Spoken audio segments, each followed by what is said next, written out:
Now at 6, Kansas Governor Kelly announces fully vaccinated residents 18 and older can now get COVID-19 boosters. And the Pittsburgh Area Chamber starts a new series aimed at promoting female entrepreneurs. The 4 states' most watched news starts now. The state of Kansas has announced that it's opening vaccine boosters to all eligible adults. This is KOAM News at 6. KOAM's Chris Warner spoke with the Crawford County Health Department about the announcement. On Wednesday, Governor Laura Kelly and the Kansas Department of Health and Environment announced the COVID booster shots will be open to all vaccinated Kansans ages 18 and up. It puts the decision, to the individual themselves for them to kind of assess what they feel like their exposure risk is at home, at work, out in the community. There are still some restrictions in place. The first we mentioned, you must be 18 or older, and depending on which vaccine you received, there's a wait time. If you received a Pfizer or Moderna vaccine, you must wait 6 months before getting a booster. That time is only 2 months if you got the Johnson & Johnson vaccine. Teddy Van Cam with the Crawford County Health Department says the boosters are important to keep everyone safe beyond the length of initial vaccination. The vaccine's doing its job, because even if someone does become ill, the illness is very mild. They stay out of the hospital, off of ventilators, and, their chances of dying are much, much smaller. Van Cam says vaccine supply for boosters is not a concern, and she encourages you to get yours as soon as you're eligible. We do booster clinics twice a week that we advertise, but we don't turn anyone away. If they aren't able to come on the days that we kind of set aside for booster doses, as long as they can get here between Monday and Friday, we will help them. In Crawford County, Chris Warner, KOAM News. Kentucky made a similar announcement today, while Arkansas announced open booster availability on Monday. The Dallas County, Missouri Sheriff says investigators have confirmed that a body found on the property of a kidnapping suspect is that of victim Cassidy Rainwater. Now, prosecutors have filed new first-degree murder charges against James Phelps and Timothy Norton for Rainwater's death. The prosecutor also charged them with abandonment of a corpse. They each faced kidnapping charges in Rainwater's disappearance. You can read more about this story on our website. That's KOAMnewsnow.com. Doug Eddy, as expected, getting kind of cool out there. Yeah, this morning we were upper 60s to near 70 degrees, and then the cold front just barreled on through, and our temperatures dropped very quickly throughout the daytime hours, and we have been socked in with the clouds all day long, and you can see a few spotty, little tiny, light little showers out there, and we're going to continue to see these sticking around as we go through the evening hours. These are very light, mainly on the Missouri side. They're kind of pushing off toward the south and to the east as this whole storm system rotates through, but we're still going to have a lot of clouds, at least sticking around for the next few hours. But the temperatures, we've been holding lower 50s all day long. Now we have upper 40s to near 50 degrees. We'll continue to drop back tonight. You can see the front just kind of working through, very windy behind it as well. We'll drop back through the 40s down to freezing later on tonight, and it stays kind of cold the next few days. We're going to check that out here in just a bit. See you then. Pittsburgh Area Chamber is bringing a new series to the area aimed at women-owned businesses. The Women in Business Entrepreneur Series is taking place in 4 parts to help people get a jump start on their businesses. It's aimed at both those who already own stores and women who just want to get started. The classes will help women in the area learn how to turn their ideas into success. Learn what the difference is between a corporation, an LLC, cash flow, what those projections are like, and also we will have a panelist discussion there from 3 women-owned businesses that have started their own business and are in their own building. The series will kick off December 2nd, and we're going to have more on this story for you tonight at 10. Vision Carthage today announced its holiday event plans.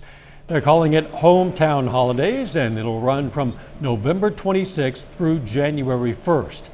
The event will feature 5 activities, including a synthetic ice skating rink.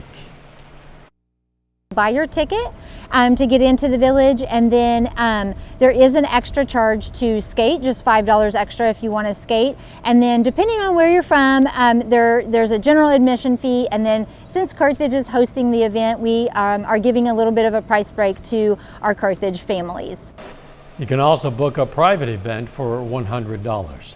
As the temperatures drop, some folks in Joplin are chasing the chill.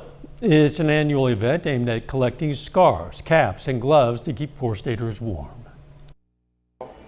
So Chase the Chill's in our 7th year this year. We basically started out as collecting scarves. Now we accept hats and other winter accessories for anybody in need. Doesn't have to necessarily be homeless, doesn't have to necessarily be low income.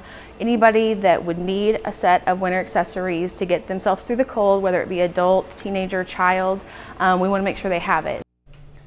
Chase the Chill says so far they've collected about 300 scarves. Still ahead, a southeast Missouri town mourns the loss of its panhandling dog. And later, we're going to hear from the Frontenac Raiders as they prepare to secure a spot in the state championship game. Southeast Missouri town is mourning the loss of a beloved friend and something of an icon. Reporter Noelle Williams has that story. He's laid out there for 10 years. Never got hit. Take a look at Ike. We featured him in a story back in April. The dog, known for laying at the intersection of Highway 72 and Highway N, will no longer be at this three-way stop after his owner, Sherry Miller, says he was hit by a car on Monday. I cry. That's all I could do. Miller tells me Ike was a staple to Ironton, and this sign that stands in front of where he would often rest quickly turned to a memorial by community members. Oh, look, I didn't notice that. There's dog bones. Me and my husband went to St. Louis this morning, and we got back, and it's blown up. They come and put flowers up here. They've got a GoFundMe page to get some kind of statue memorial. I'll talk to Ironton Mayor Bob Lorwood, and he tells me it's going to take the city time to adjust to him being gone. Now that he's gone, again, it's taken away, like I said, a landmark, something that we're used to. It was always fun to see him there, and it was also fun to see people who weren't used to the area stopping and trying to pick him up and trying to get him to come to him with hamburgers and pizza. Miller says it warms her heart to see so many people that cared about Ike. And although he's gone, she wants his memory to be a happy one, a lot like him. People tell you all the time, oh, I come back and he made me smile and he did something silly and I laughed. And that's what I want people to think when they think about him. And that was Noelle Williams reporting. Later, we're going to hear from the Webb City Cardinals as they prepare for the state quarterfinals. Plus, temperatures continue to drop for us tonight. We're going to check that out coming up. Every time, visit Steak and Shake and give your taste buds a treat. Today's weather is brought to you by the Mansion Theater for the Performing Arts in Branson.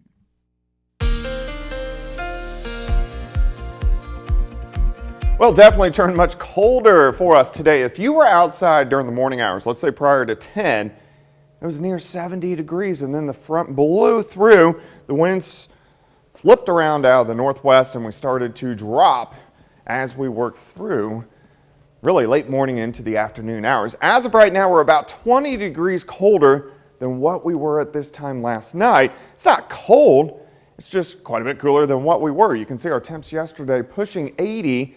And then we stayed into the 60s all night. And then here's the front. Right about 10 o'clock in the morning, we dropped into lower 50s, and we've been sitting there ever since, and we're going to continue to drop for us tonight.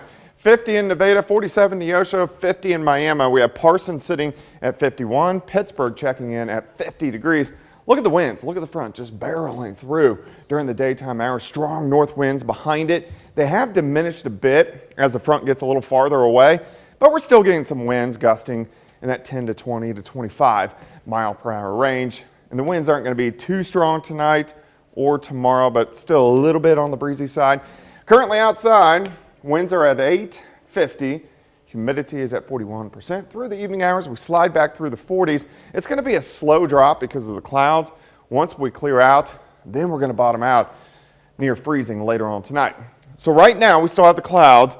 We have some random Light little showers and sprinkles. Not a big deal. Most of these are on the Missouri side, but these will stick around for the next few hours as this whole storm system rolls away from us. It doesn't have a lot of moisture to work with, but it definitely has a pretty strong front with it. And you can see the jet stream out of Canada kind of dipping in, so that pulls in that cooler air, which is going to be sitting on top of us the next couple days. And you can see the entire Central Plains quite a bit cooler. And then you hit the front right through southeastern Missouri, back through northwestern parts of Arkansas. So everybody's going to be cooling down through the overnight hours for us tonight. All right, clouds start to break up, near freezing for an overnight low. Plenty of sunshine tomorrow, just our temperatures kind of struggle to warm up. I think most of us near 50. We'll start at 32, 48 by noon, high temp of 52. Still a little breezy, not bad. Northwesterly winds at about 10 to 15. Tomorrow night, even colder. Clear skies, mid to upper 20s for overnight lows. So a very hard freeze tomorrow night. We'll have partly sunny skies on Friday. We do get southerly winds back, so this helps us start to warm up. So let's go mid 50s by the time we head into Friday. I do think we'll pop into the 60s by the time Saturday rolls around. So Saturday looks great. Saturday night, a weak little front rolls in. So this will give us a few showers into Sunday morning. And then Sunday we cool back down, mainly into the 50s. Much of the same on Monday, and then we'll start to warm back up again by the middle of next week. All right, 52 for us tomorrow, 55 on Friday. Saturday looks great, 62, partly sunny skies, can't beat that. A few showers early Sunday morning and then cooling back down on Monday and Tuesday, and then a few more showers on Wednesday. It's beginning to look a lot like Thanksgiving. It is. It's that November-like weather. Thanks, Doug. Coming up in Sports Frontenac, Raiders aim to move on to the 3A state championship. And we're going to hear from the Webb City Cardinals as they prepare for Friday night's state quarterfinal matchup with Lebanon.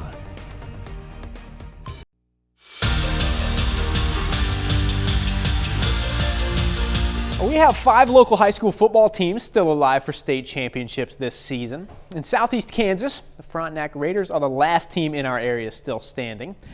Frontenac hosts Holton on Friday in the 3A state semifinals. The winner moves on to play for the state championship. The Raiders are 9-2 heading into Friday, while Holton still undefeated at 11-0. Now this one, a bit of a revenge game for Frontenac. Holton actually knocked the Raiders out of the playoffs in the quarterfinals last season, beating the Raiders in Frontenac 42-6. Last year, I don't know if we believed we were going to win last year, and I think our kids believe it. We're excited for the challenge. We know how good they are, but we're motivated to prove others wrong. They're a smash mouth football team, and that's what we love on defense. We love going up against those teams that run the ball heavy, and we prepare for it heavy. We went against them last year, and we just think we're going to be prepared this time. It's more about just executing and who's going to win the one-on-one battles, because they won them last year. They were more physical, they tackled better, all that. So the little things matter, and that's what's important. The Webb City Cardinals are district champions for the 22nd consecutive season. After topping Carthage for a district title last week, Webb City gets a home game in the quarterfinals this week. And Danny Terzer catches up with the Cardinals ahead of Friday night's quarterfinal showdown with Lebanon.